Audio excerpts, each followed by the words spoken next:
Delegation آ رہا ہے, پھر ٹاپ لیڈرشپ کا ڈیلیگیشن جو ہے اس پر بھی بات چیت ہو رہی ہے. تو یہ بڑا پوٹینشیل ہے اور پاک سعودی تعلقات مزید بڑھیں گے. بڑے درینہ تعلقات ہیں. تاریخ میں آپ جب دیکھیں گے تاریخی طور پہ بڑی اہمیت رہی ہے پاک سعودی تعلقات کی. تو جو اربوں ڈالرز کی انویسٹمنٹ آنی ہے پاکستان کے اندر, زر مبادلہ کے ذخائر بڑھیں گے, بزنس کانفیڈنس بڑھے گا, انویسٹر کانفیڈنس بڑھے گا, اور پاکستان کی معیشت بحال ہوگی, غربت, بے روزگاری, افلاس کا خاتمہ ہوگا, لوگوں کو نوکریاں ملیں گی. اسکل ڈیولپمنٹ کے حوالے سے بات ہو رہی ہے کہ جو پراپرلی ہمارا اسکل لیبر ہے یا اسکل لوگ ہیں, آئی ٹی کے شعبے میں ہیں, کسی اور شعبے میں ہیں, ان کی جو خدمات جو ہیں وہ باہر جا کے سر انجام دیں. پاکستان میں زر مبادلہ ہے, تو یہ تمام چیزیں جو ہیں یہ زیر غور ہیں. یاسر ملک صاحب دنیا صاحب یہ بتائیے گا کہ پرائم منسٹر صاحب کی خواہش ہے کہ غریب عوام جو ان کو ریلیف دیا جائے, لیکن اس ماہ ہم نے دیکھا کہ 2 دفعہ جو پیٹرولیم پرائس ہے وہ انکریز ہوئی, جس کی وجہ سے امپیکٹ جو ہے وہ غریب عوام کے اوپر پڑا. ہر چیز جو ہے وہ مزید اچھا سوال جی مہنگی ہوتی ہوئی دکھائی دے رہی ہے. جی. تو آج یہ کابینہ کے اجلاس میں, یا جس طرح سے ہمیں اکثر پریس ریلیز ملتی ہے کہ پرائم منسٹر صاحب نے اجلاس جو ہے وہ کنڈکٹ کیا ہے, لیکن اس کے اوپر کوئی بظاہر کوئی دکھائی نہیں دے رہا. کوئی دیکھیے دکھائی دے رہا ہے اور امپیکٹ آ رہا ہے. عالمی ادارے سارے کہہ رہے ہیں کہ مہنگائی میں کمی ہوگی.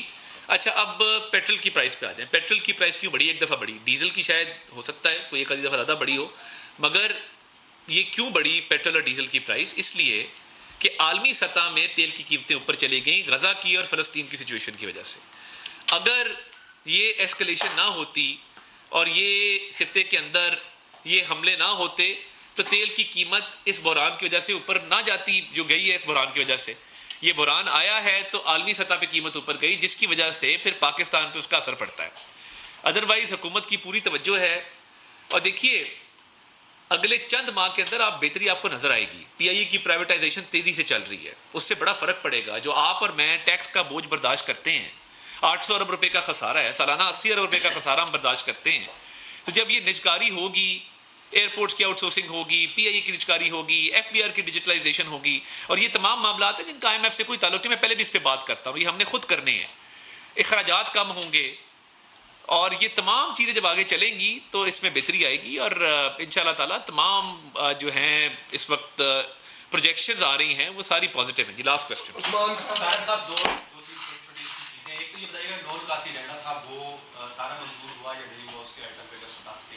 دوسرا یہ جس طرح سے آپ نے بتایا کہ سعودیز آ رہے ہیں, پھر ایرانی پریزیڈنٹ آ رہے ہیں, کیا پاکستان ایران اور سعودیہ کے تعلقات کی بہتری بھی کوئی مصالحت کا کردار ادا کر رہا ہے؟ تو یہ بھی اسائنمنٹ ہے ہماری. اور تیسرا یہ کہ آپ نے کہا کہ گندم کے حوالے سے صوبوں کو خط لکھنے جا رہے ہیں. 27 کلومیٹر کی حکومت کا تاثر یہ دیا جاتا ہے, اور تمام تر اختیارات جو ہیں وہ اس وقت صوبائی حکومتوں کے پاس ہیں. تو وفاقی حکومت کیسے ڈائریکٹ کرے گی صوبائی حکومتوں کو, جبکہ سندھ میں یہ کسان چیخ رہے ہیں کہ ہمیں ہماری گندم نہیں لی جا رہی اور باہر سے گندم صوبائی حکومت منگوا کے پروکیور کر رہی ہے.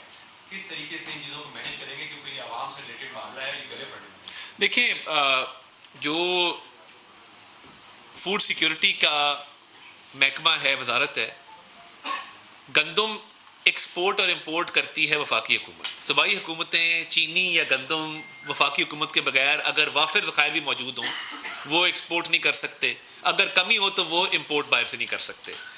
تو اوور آل ریگولیشن اور کنٹرول وفاقی حکومت کا ہے. پھر دوسرا معاملہ ہے بارڈرز کے کنٹرول کا, اسمگلنگ کو روکنے کا, اس پہ بھی وفاقی حکومت کی ریگولیشن ہے. تو میں سمجھتا ہوں کہ یہ وہ معاملہ ہے جو بالکل 18th امینڈمنٹ کے بعد بالکل ڈیوالو ہوا, مگر وفاقی حکومت یہ ذخائر کو مینٹین کرنا, کراپ کی جو اس دفعہ جو بمپر کراپ ہو رہی ہے فصل کے حوالے سے صوبوں کو ان کی نگرانی بھی کرنا, ان کی رہنمائی بھی کرنا, تو میں سمجھتا ہوں یہ ہمارے فرائض میں شامل ہے. تو اس پہ آبویسلی ہماری ایک باڈی مشترکہ مفادات کونسل کی بھی ہے, اس میں بھی معاملات ڈسکس ہوتے ہیں. تو یہ صوبوں کو خط اس ناطے سے لکھا جا رہا ہے کہ وفاقی حکومت اپنی ذمہ داری نبھا رہی ہے, اور اسلام آباد بالکل میں سمجھتا ہوں کہ وفاق کا تمام اکائیوں کے ساتھ بڑا اچھا تعلق ہے. ایون خیبر پختونخوا کے صوبے کے ساتھ ہماری ایک اچھی مثالی کوآرڈینیشن ہے. تو یہ چلتی رہے گی. اور دیکھیے جہاں تک پاکستان کے بین الاقوامی تعلقات کی بات ہے, میں اس پہ بات کر چکا ہوں کہ ہم تمام ممالک کے ساتھ اچھے تعلقات چاہتے ہیں, اور پاکستان کے مفاد میں, پاکستان کی عوام کے مفاد میں تمام ممالک کے ساتھ ہم جو ہے وہ آگے بڑھیں گے, شراکت داری کو بڑھائیں گے, تعاون کو بڑھائیں گے, انویسٹمنٹ کو بڑھائیں گے. تو پہلا سوال آپ کا کیا تھا جی؟ 2 ہو گئے. کیبنٹ کے ایجنڈے میں ایک اور بڑا اہم جو آج ایجنڈا آئٹم زیر غور آیا وہ public private partnership policy frame work کی منظوری تھی.